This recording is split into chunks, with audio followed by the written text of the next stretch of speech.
J'espère que vous allez bien et on attaque avec deux livres de Ali Hazelwood. Je les ai réunis dans une seule et même vidéo parce que j'ai le même avis sur ces deux bouquins, à peu près le même avis. Enfin bref, alors Not in Love de Ali Hazelwood. Not in Love, c'est une histoire, toujours les livres d'Ali Hazelwood, c'est dans des labos ou dans des domaines scientifiques. Donc Not in Love, c'est un livre où on va parler d'une fille rue qui travaille dans un laboratoire, mais vraiment super. Les conditions de travail sont idéales, elle adore son taf, elle aime trop ce qu'elle fait, elle adore sa patronne, c'est même une de ses meilleures amies, et avec sa véritable meilleure amie, elle travaille dans ce labo à leurs conditions depuis des années. C'est comme de la famille. Et un jour, il y a une entreprise qui va venir racheter ce laboratoire. Et du coup, l'entreprise va appartenir à ces personnes-là. Et Rue, elle est en panique totale parce que pour elle, maintenant, tous les travaux qu'elle a effectués dans ce labo, c'est même pas les siens, ils sont au nom du labo, donc elle va pas pouvoir les garder. Et il y a aussi la patronne de Rue qui leur assure que tout va bien, mais bien sûr, tout ne peut pas bien aller quand quelqu'un rachète ta boîte et que tout, du jour au lendemain, plein de trucs vont changer. Et elle, Rue, dans sa vie perso, c'est une fille qui n'accepte pas le changement. Elle a beaucoup de mal avec ça. Et aussi, en côté vie perso, il y a un problème psychologique chez elle. Elle a pas connu son père, si ma mémoire est bonne. Et aussi, il faut savoir qu'elle aime pas les relations. C'est une vraie phobique des relations amoureuses. Elle déteste ça. Elle a que des coups d'un soir avec une application qui ressemble à Tinder ou un truc comme ça.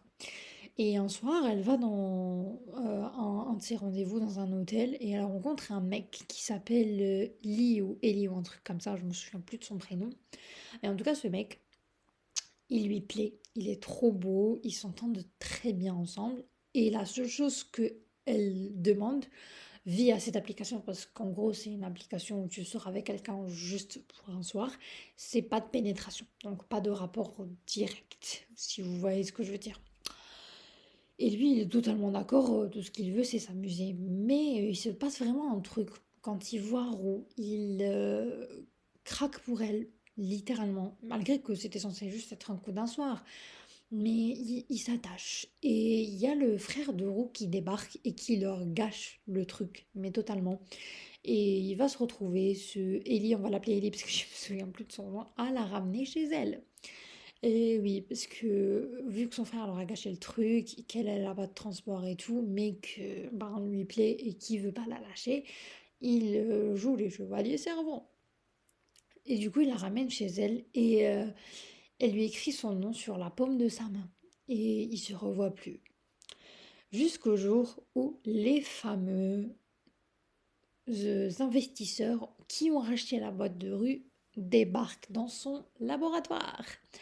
Et là, surprise, surprise, c'est le mec avec qui elle était censée avoir un coup d'un soir, mais qui est tombé par terre.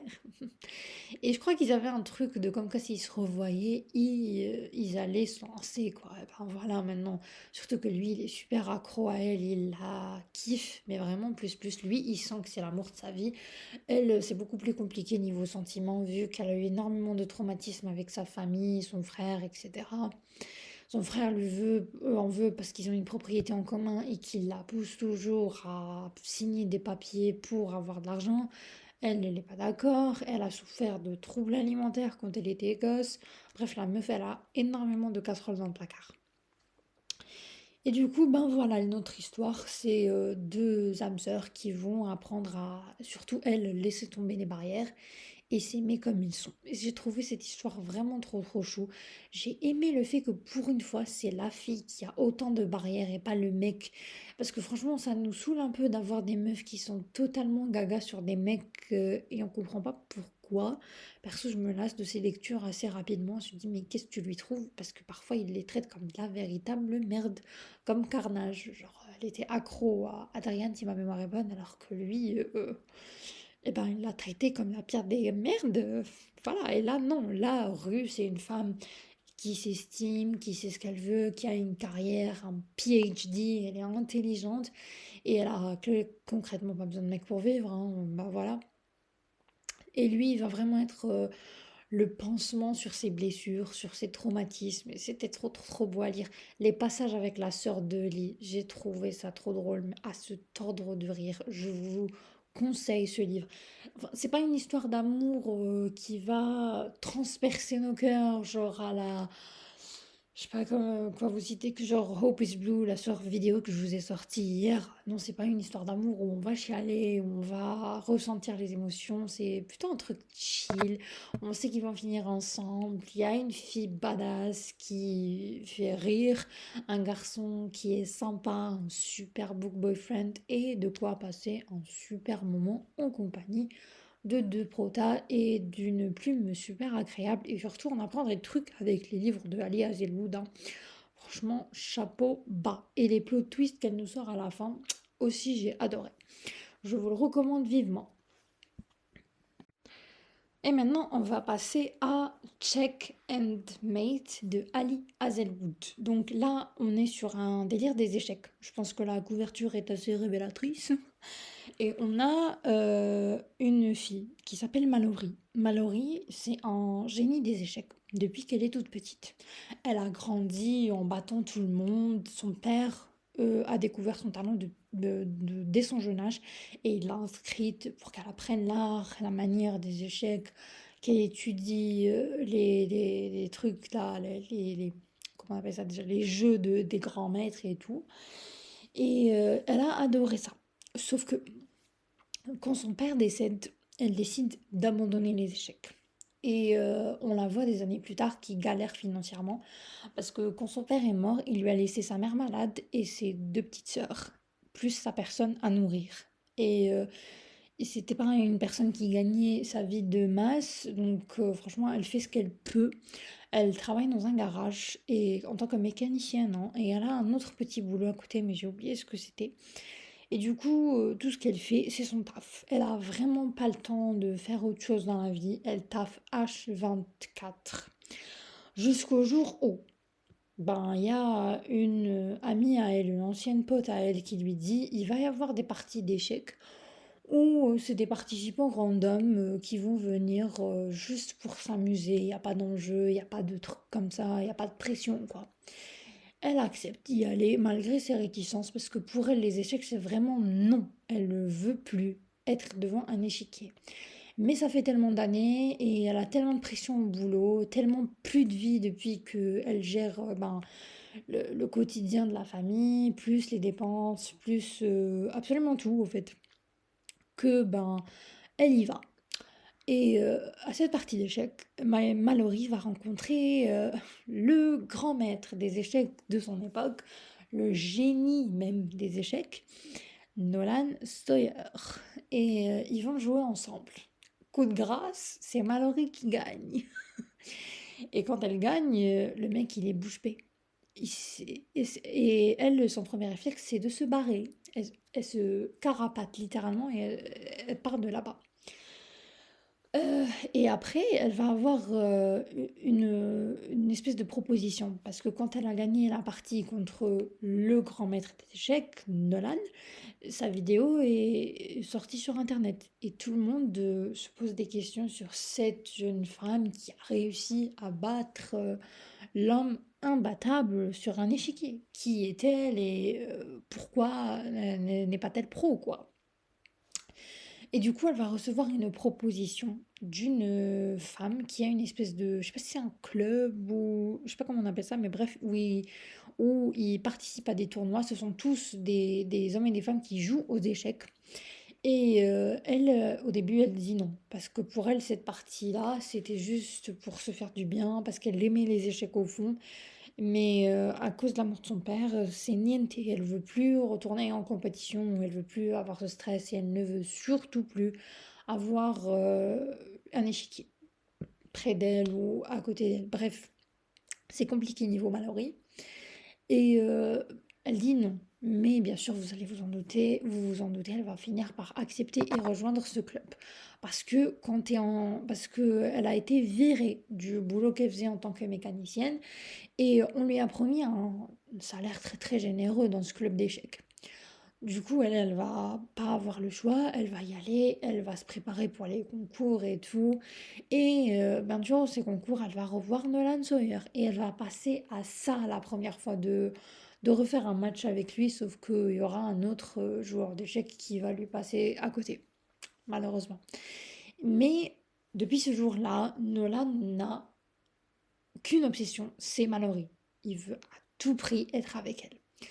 Et c'est vraiment trop mimi. Bon, on n'a pas son point de vue ici, ce que j'ai trouvé vraiment dommage. Parce que je pense que ça aurait apporté un truc super d'avoir le point de vue de Nolan. Mais lui, il a compris, grâce à cette partie d'échecs, que Mallory était l'amour de sa vie.